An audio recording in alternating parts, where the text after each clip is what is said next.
সকলকে স্বাগতম জানাচ্ছি আমার ইউটিউব চ্যানেলে। আজকের আয়োজনে আমার থাকছে ভেড়ার কৃমি রোগ এর উৎস এবং এর প্রতিকার সম্বন্ধে আজকে আপনাদেরকে জানাবো।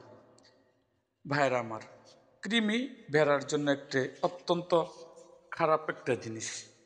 এই কৃমির ফলে আপনার ভেড়া দুর্বল হয়ে যাবে। এই কৃমির উৎস কি?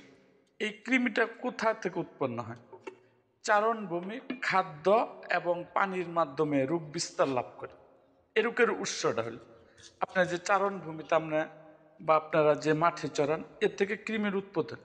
এ রোগের লক্ষণ,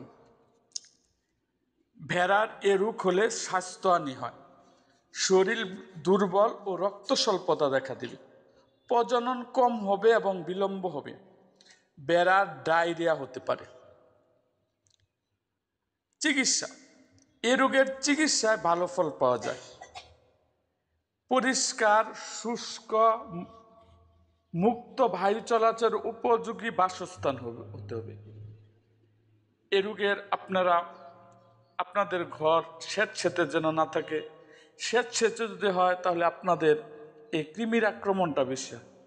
আর ভেড়া সবচেয়ে মাঠে চড়ে খায় বেশি, এই জন্য ভেড়ার আসলে ওই যে পচা ঘাস বা লতা পাতা ভেড়া বেশি খায়, এই জন্য ভেড়ার কৃমির আক্রমণটা বেশি থাকে।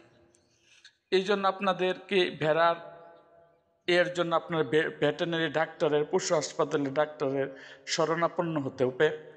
আপনারা পশু ডাক্তারের উপজেলার যে আপনার পশু হাসপাতাল আছে ওখানে আপনারা যোগাযোগ করবেন। আর আমার চ্যানেলে যদি নতুন হন, অবশ্যই আমার চ্যানেলটিকে আপনারা সাবস্ক্রাইব করুন এবং পাশে থাকা বেল আইকনটি বাজিয়ে